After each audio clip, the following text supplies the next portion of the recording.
Well, I want to thank everybody, very, very special people. And it is true, this is my first stop, officially. We're not talking about the balls, and we're not talking about even the speeches, although they did treat me nicely on that speech yesterday. I always call them the dishonest media, but they treated me nicely. But I want to say that there is nobody that feels stronger about the intelligence community and the CIA than Donald Trump. There's nobody.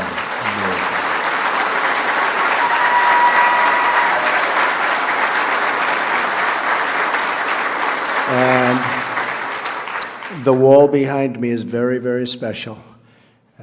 We've been touring for quite a while.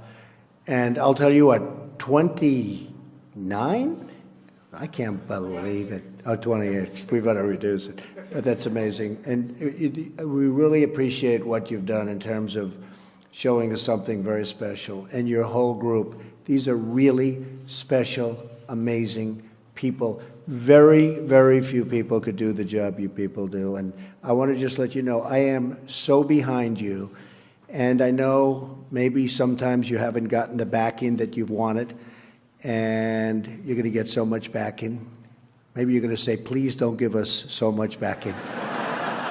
Mr. President, please, we don't need that much backing. But you're going to have that, and I think everybody in this room knows it. You know, the military and the law enforcement, generally speaking, but all of it, but the military gave us tremendous percentages of votes. We were unbelievably successful in the election with getting the vote of the military. And probably almost everybody in this room voted for me, but I will not ask you to raise your hands if you did. But I would guarantee a big portion, because we're all on the same wavelength, folks. We're all on the same wavelength, right? Who knows? Took Brian about 30 seconds to figure that one out, right? Because we know we're on the same wavelength. But we're going to do great things. We're going to do great things. We've been fighting these wars for longer than any wars we've ever fought. We have not used the real abilities that we have. We've been restrained. We have to get rid of ISIS. We have to get rid of ISIS. We have no choice. Radical Islamic terrorism, and I said it yesterday, has to be eradicated just off the face of the earth. This is evil. This is evil.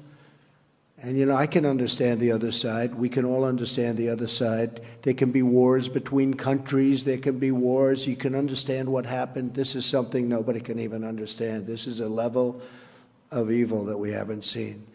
And you're going to go to it, and you're going to do a phenomenal job, but we're going to end it. It's time. It's time right now to end it. You have somebody coming on who is extraordinary. You know, for the different positions of secretary of this and secretary of that and all of these great positions, I'd see 5, 6, 7, 8 people. And we had a great transition. We had an amazing team of talent. And by the way, General Flynn is right over here. Put up your hand, Mike. What a good guy.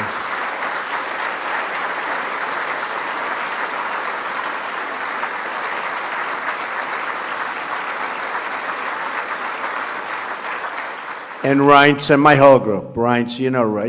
They don't care about Reince. He's like this political guy that turned out to be a superstar, right? We don't have to talk about Reince. But we did. We had just such a tremendous, tremendous success. So when I'm interviewing all of these candidates that Reince and his whole group is putting in front, it went very, very quickly. And in this case, went so quickly because I would see 6 or 7 or 8 for Secretary of Agriculture, who we just named the other day, Sonny Perdue, former governor of Georgia, fantastic guy. But I'd see 6, 7, 8 people for a certain position. Everybody wanted it. But I met Mike Pompeo, and it was the only guy I met. I didn't want to meet anybody else. I said, cancel everybody else. cancel. Now, he was approved essentially, but they're doing little political games with me. You know, he was one of the three. Now, last night, as you know, General Mattis, fantastic guy, and General Kelly got approved.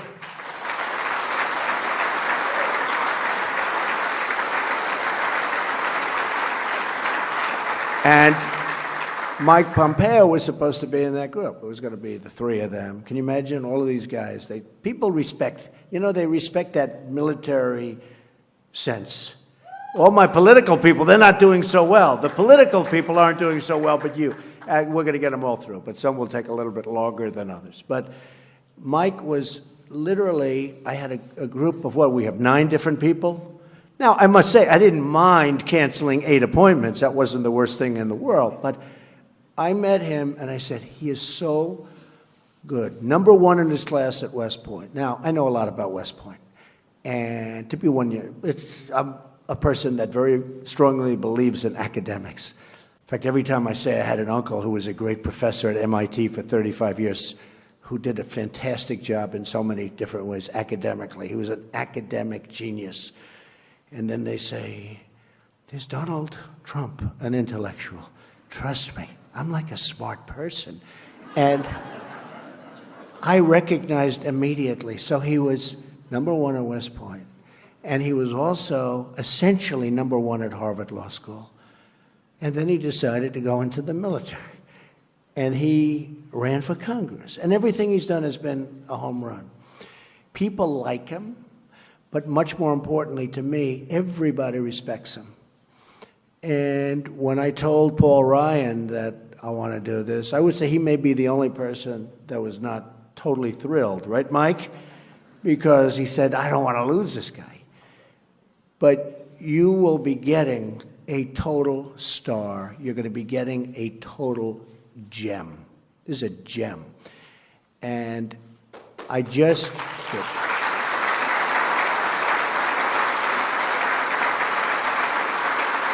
You'll see. You'll see. And many of you know him anyway, but you're going to see. And again, we have some great people going in, but this one is something going to be very special because this is one, if I had to name the most important, this would certainly be perhaps, you know, in certain ways you could say my most important. You do the job like everybody in this room is capable of doing. There can be, and the generals are wonderful, and the fighting is wonderful. But if you give them the right direction, boy, does the fighting become easier. And boy, do we lose so fewer lives and win so quickly. And that's what we have to do. We have to start winning again. You know, when I was young, and when I was, of course, I feel young.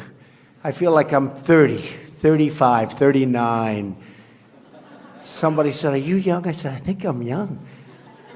You know, I was stopping when we were in the final month of that campaign, 4 stops, 5 stops, 7 stops, speeches in front of 25, 30,000 people, 15,000, 19,000 from stop to stop. I feel young. But when I was young, and I think we're all sort of young, when I was young, we were always winning things in this country. We'd win with trade. We'd win with wars. At a certain age, I remember hearing from one of my instructors, the United States has never lost a war. And then after that, it's like, we haven't won anything. We don't win anymore. The old expression, to the victor belong the spoils. You remember I always used to say, keep the oil. I wasn't a fan of Iraq. I didn't want to go into Iraq. But I will tell you, when we were in, we got out wrong. And I always said, in addition to that, keep the oil. Now, I said it for economic reasons. But if you think about it, Mike, if we kept the oil, you probably wouldn't have ISIS because that's where they made their money in the first place. So we should have kept the oil. But, okay. Maybe you'll have another chance. But the fact is, we should have kept the oil.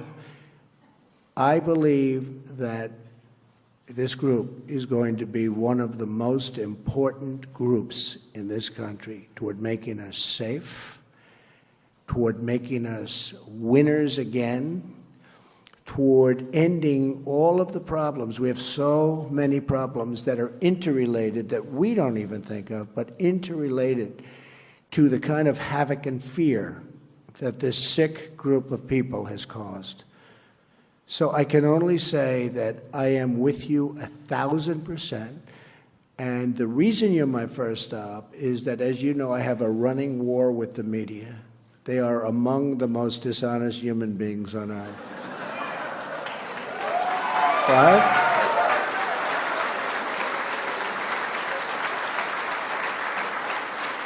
And they sort of made it sound like I had a feud with the intelligence community. And I just want to let you know, the reason you're number one stop, it is exactly the opposite. Exactly. And they understand that too.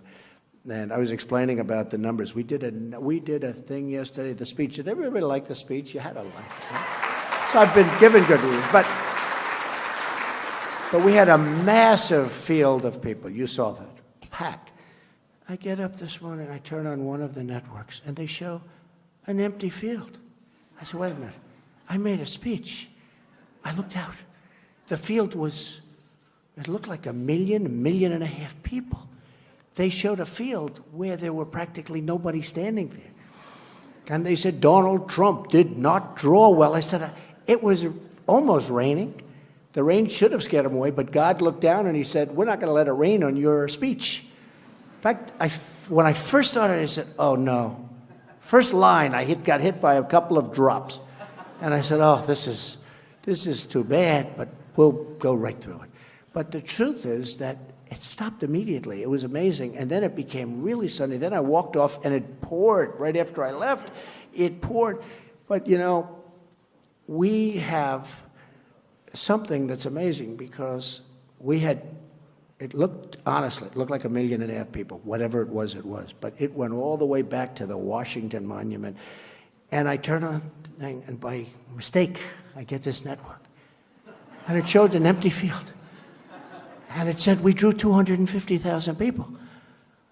Now, that's not bad, but it's a lie. We had 250,000 people literally around, in the little bowl that we constructed. That was 250,000 people.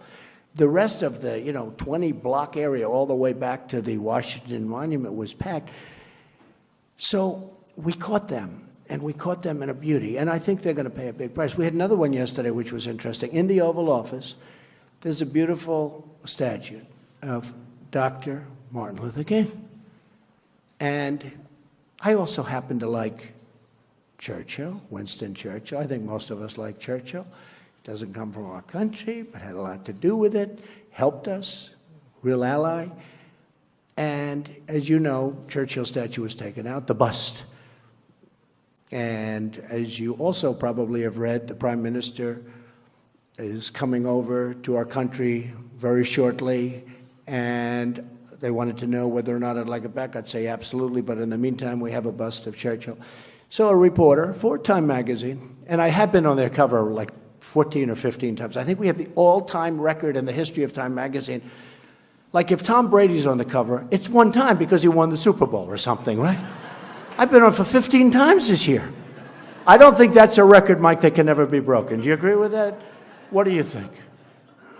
But I will say that they said, it was very interesting, that Donald Trump took down the bust, the statue of Dr. Martin Luther King, and it was right there.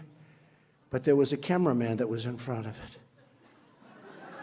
So Zeke from Time magazine writes a story about I took down. I would never do that because I had great respect for Dr. Martin Luther King. But this is how dishonest the media is.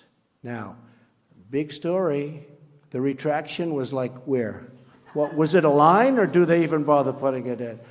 So I only like to say that because I love honesty. I like honest reporting. I will tell you, final time, although I will say it when you let in your thousands of other people that have been trying to come in, because I am coming back, we may have to get you a larger room. We may have to get you a larger room. You know? And maybe it'll be built by somebody that knows how to build, and we won't have columns. Do you understand that? We get rid of the columns. But no, I just wanted to really say that I love you. I respect you. There's nobody I respect more. You're going to do a fantastic job, and we're going to start winning again, and you're going to be leading the charge. So thank you all very much. Thank you, beautiful. Thank you all very much. Have a good time. I'll be back. I'll be back. Thank you.